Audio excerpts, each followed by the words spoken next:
사도행전 25장 황제에게 상소하다.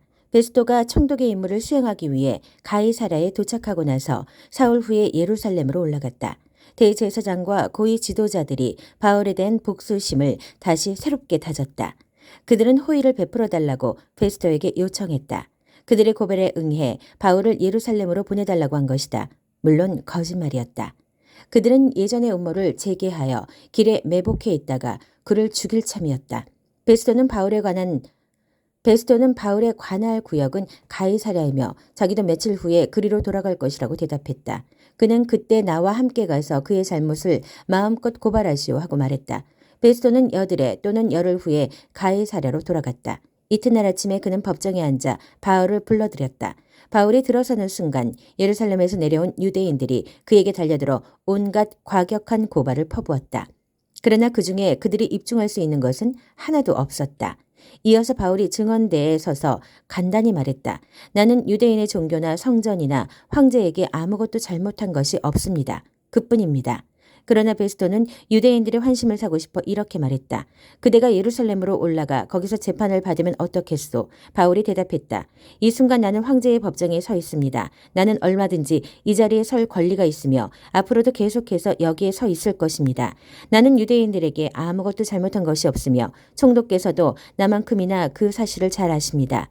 만일 내가 범죄를 저질러 사형을 받아 마땅하다면 기한을 정하십시오. 달게 받겠습니다. 그러나 저들의 고발이 사실 무근이라면 그렇다는 것을 총독께서도 아십니다. 아무도 저들의 터무니없는 수작을 따르라고 내게 강요할 수 없습니다. 여기서 이만큼 시간을 허비하는 것으로 충분합니다. 나는 황제에게 상소합니다. 베스도가 참모들과 잠시 이야기를 나눈 뒤에 평결을 내렸다. 그대가 황제에게 상소했으니 그대는 황제에게 갈 것이요. 며칠 후 아그리빠 왕과 그의 아내 버니게가 새로 부임한 베스도를 환영하려고 가이사랴를 방문했다. 수일 후에 베스도가 아그리빠 왕에게 바울 사건을 거론했다. 벨릭스가 두고 간 죄수 하나가 여기 내 관할 하에 있습니다. 내가 예루살렘에 갔을 때 대제사장과 유대인 지도자들이 그를 고발하는 죄목을 잔뜩 대면서 내게 사형 선고를 내려주기를 바랐습니다. 나는 그들에게 우리 로마 사람들은 그런 식으로 하지 않는다고 말했습니다. 고발당했다는 이유만으로 사람을 판결하지 않으며 반드시 피고에게 원고와 대면에 자신을 변호할 기회를 준다고 말했습니다. 그래서 그들이 여기로 내려왔을 때 나는 곧바로 그 사건을 조사했습니다. 법정에 앉아 그 사람을 증언대에 세웠습니다. 원고들이 사정없이 그를 공격했으나 그들의 고발은 고작 자기네 종교와 피고가 살아있다고 주장하는 예수라 하는 죽은 사람에 대한 논쟁이었습니다.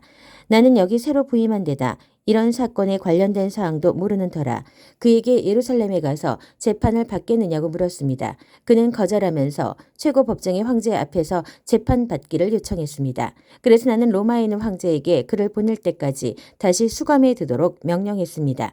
아그리빠가 말했다. 내가 그 사람을 보고 그의 이야기를 들어보고 싶습니다. 좋습니다. 베스도가 말했다.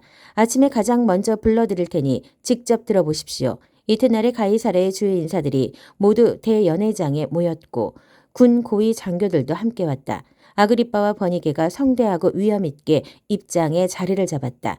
베스도가 바울을 데려오라고 명령했다. 베스도가 말했다. 아그리빠 왕과 귀빈 여러분, 이 사람을 잘 보십시오. 많은 유대인들이 예루살렘에서 시작해 이제는 여기서도 그를 없애달라고 나한테 청원했습니다. 그들은 더없이 맹렬하게 그의 처형을 요구했습니다.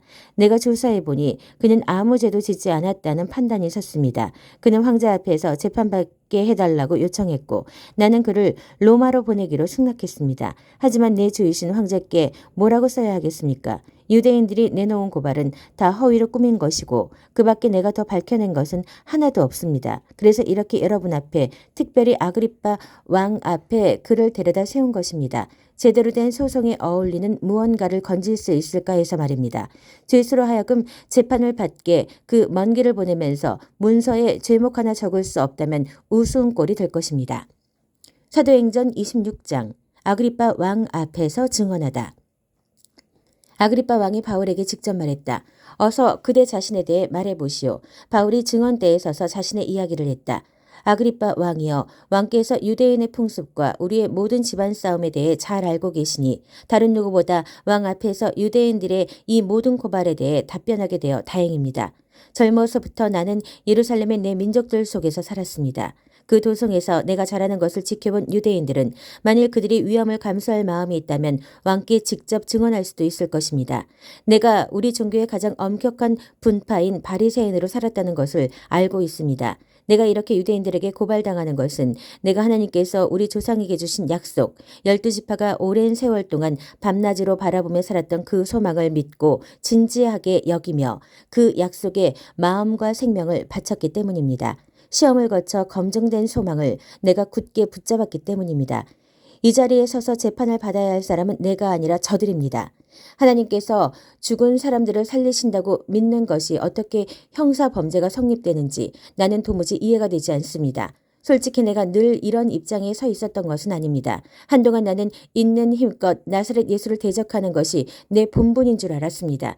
나는 대제사장들의 전권을 등에 업고 도처에서 믿는 이들을 예루살렘 감옥에 쳐넣었습니다. 나는 그들이 하나님의 백성인 줄 전혀 몰랐습니다. 기회가 올 때마다 그들을 처형하는 데 찬성표를 던졌습니다. 나는 그들의 회당을 짓밟고 들어가서 그들을 협박하고 예수를 저주하게 했습니다. 나는 그 사람들을 소탕하는 일에 사로잡힌 폭군이었습니다. 그러다가 나는 예루살렘 바깥에 있는 여러 도시에서도 그 일을 시작했습니다. 그날도 여느 때처럼 내 활동을 공인해주는 대제사장들의 문서를 가지고 다마스쿠스로 가고 있는데 한낮에 하늘에서 햇빛보다 더 밝은 눈부신 빛이 나와 내 동료들에게 쏟아져 내렸습니다. 오 왕이여, 그렇게 화날 수가 없었습니다. 우리는 앞으로 고꾸라졌습니다. 그때 히브리 말로 한 음성이 들렸습니다. 사울아 사울아, 왜 나를 해치려고 하느냐? 무슨 고집으로 순리를 거스르는 것이냐? 나는 주님 누구십니까? 하고 말했습니다. 그 음성이 대답했습니다. 나는 내가 짐승을 추적하듯이 핍박하는 예수다. 그러나 이제 일어나가라. 내가 내게 맡길 일이 있다. 너는 오늘 일어난 일과 내가 앞으로 너에게 보여줄 일의 종과 증인이 될 것이다. 그 일을 위해 내가 너를 선택했다. 내가 너를 보내는 것은 이방인들의 눈을 열어주어 그들로 하여금 어둠과 빛의 차이를 보고 빛을 선택하게 하며 사탄과 하나님의 차이를 보고 하나님을 선택하게 하려는 것이다. 내가 너를 보내는 것은 내가 그들의 죄를 용서하고 그들에게 내 가족의 신분을 주려는 것이다. 나를 믿어 참된 삶을 시작하는 사람들 속으로 그들을 초청하려는 것이다. 아그리빠 왕이여, 그러니 내가 어찌하겠습니까? 그런 비전을 두고 그냥 물러설 수는 없었습니다. 그 자리에서 나는 순종하며 믿는 자가 되었습니다. 나는 이 삶의 변화, 하나님께 전적으로 돌아서는 것과 그것이 매일의 삶에서 갖는 의미를 그곳 다마스쿠스에서 전하기 시작했습니다.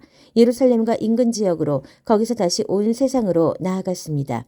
그날 유대인들이 성전에서 나를 붙잡아 죽이려고 한 것도 바로 온 세상으로 나아간 것 때문입니다. 저들은 하나님을 자기들한테만 묶어두려고 합니다. 그러나 하나님께서는 약속하신 대로 내 편에 서주셨습니다. 내가 지금 이 자리에 서서 하는 말은 왕이나 어린아이나 할 것 없이 누구든지 들으려고 하는 사람에게 내가 들려준 이야기입니다. 그리고 이 모든 말은 예언자들과 모세가 그렇게 되리라고 한 것과 정확하게 일치합니다. 그것은 첫째로 메시아가 반드시 죽어야 하며, 둘째로 그분이 죽은 자들 가운데에서 살아나셔서 하나님을 모르는 사람들과 하나님을 경외하는 사람들 모두에게 하나님의 빛을 비추는 첫 번째 빛이 되리라는 것입니다. 베스도에게 이 말은 버거운 것이었다. 그는 큰 소리로 말을 잘랐다. 바울, 그대가 미쳤소. 책을 너무 많이 읽고 허공을 너무 오래 쳐다봤소. 그만 자중하고 현실 세계로 돌아오시오. 그러나 바울은 물러서지 않았다. 베스도 총독각하, 정중히 아랍니다. 나는 미치지 않았습니다. 맑은 정신으로 똑바로 말하는 것입니다. 왕께서는 내가 무슨 말을 하는지 잘 알고 계십니다. 내 이야기 중에 왕께서 제정신이 아니라고 여길 만한 말은 하나도 없었다고 확신합니다.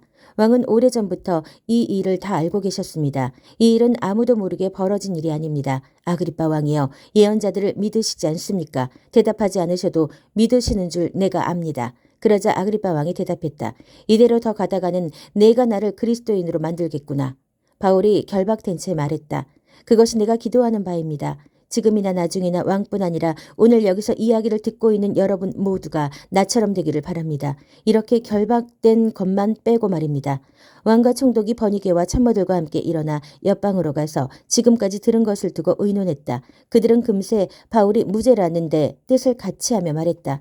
이 사람은 사형은 고사하고 감옥에 갇힐 만한 일도 한 적이 없습니다. 아그리빠 왕이 베스도에게 말했다. 황제 앞에서 재판받기를 요청하지만 않았어도 지금 당장 석방할 수 있었을 겁니다.